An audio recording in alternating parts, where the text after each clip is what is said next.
বর্তমান সরকার শিক্ষার পাশাপাশি শিশুদের স্বাস্থ্যের দিকেও নজর দিয়েছে। সরকারি টিফিন কর্মসূচি চালু হওয়ার আমাদের বাচ্চাদের পড়াশোনায় মনোযোগ বেড়েছে।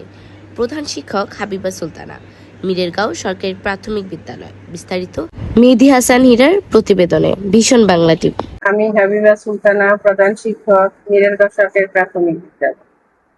ম্যাডাম, আমাদেরকে একটা বিষয় জানাবেন যে এই যে বর্তমান সরকার যে বাচ্চাদের যে জন্য সারা দেশে প্রাইমারি স্কুলগুলোতে যে টিফিন বরাদ্দ দিয়েছে, সেইটা নিয়ে আসলে ছাত্রছাত্রীদের মধ্যে কেমন আনন্দ উৎসব মুখর কি পরিবেশ আমাদের স্কুল ফিডিংস এর মধ্যে খাবার দিচ্ছে।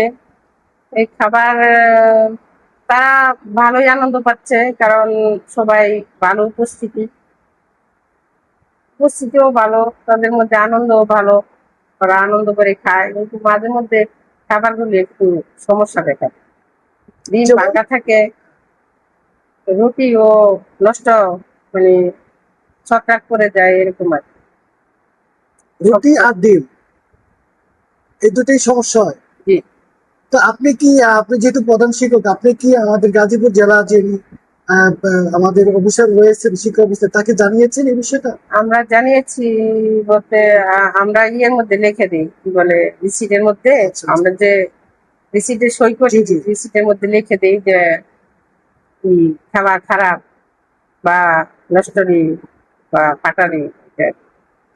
আরেকটা বিষয় আমাদেরকে জানাবেন যে এই বিষয়টা আসলে এই যে আগে যেমন প্রাইমারি স্কুল বলতে যে এখানে গরিব যাবে বা কেমন একটা অবস্থা, মানে মানুষের দৃষ্টিভঙ্গি একটু অন্যরকম ছিল, এখন আসলে অভিভাবকদের দৃষ্টিভঙ্গিটা কি? না, প্রাইমারিতে যে খালি গরিব পড়বে তা না, এখন ভালো ফ্যামিলি বা সম্ভ্রান্ত পরিবার থেকে আসবে। আপনি এখানে শিক্ষক কতজন? 6 জন। 6 জন। আজকে উপস্থিত করার সঙ্গে কতজন? আমরা 5 জন আছি, একজন ট্রেনিং আছে। এমনি কি আপনি স্কুলে আর অন্য কোনো কিছু প্রয়োজন আছে, যে বা টিচার সংকট বা অন্য কোনো টিচার প্রাইমারিতে সংকটই, টিচার আরো প্রয়োজন। আপনি সেই শিক্ষা প্রতিষ্ঠানে আর কি কি প্রয়োজন বলে আপনি মনে করছেন? টিচারের প্রয়োজন আছে, শুধু টিচার? বিল্ডিং এর প্রয়োজন আছে, আরো নতুন ভবন প্রয়োজন আছে এখানে? ভবন কি হলেই আমার চলে। তাহলে কি শিক্ষা ছাত্রছাত্রীর সংখ্যা বাড়বে আপনি মনে করেন? এখানে বৃদ্ধি পাচ্ছে কি দিন দিন?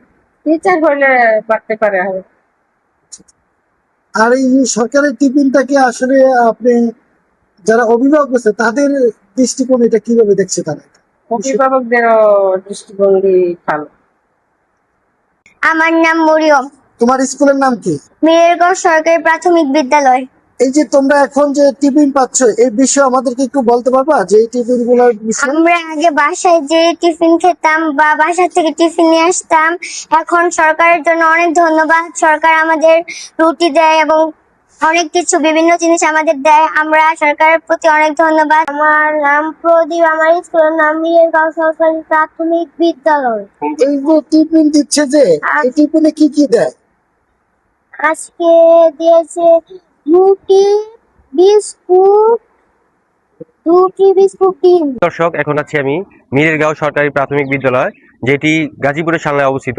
এখানে প্রতিদিনই শিক্ষার্থীরা উৎসাহ ও আনন্দের সাথে পাঠদান শিক্ষা নিতে আসে এবং সরকারের যে নতুন উদ্যোগ টিফিনের ব্যবস্থা, এই টিফিনের ব্যবস্থা পেয়েও শিক্ষার্থীরা খুব আনন্দের সহিত পড়াশোনা করে আসছে।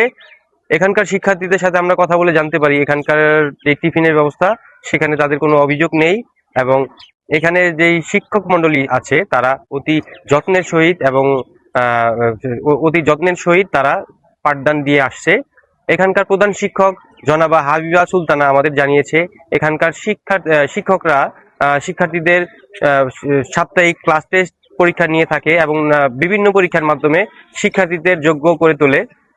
তাছাড়া তিনি জানিয়েছেন এখানকার যে সরকারের টিফিন ব্যবস্থাকে প্রধানমন্ত্রী তারেক রহমানকে ধন্যবাদ জানিয়েছেন এবং সেই সাথে টিফিন ব্যবস্থার একটু অনিয়মও সে তুলে ধরেছে। যেমনটা বলেছে এখানকার রুটি এবং ডিমে একটু সমস্যা তারা বলেছে। গাজীপুরের সালনা থেকে মেহেদী হাসান হীরা, ভীষণ বাংলা টিভি।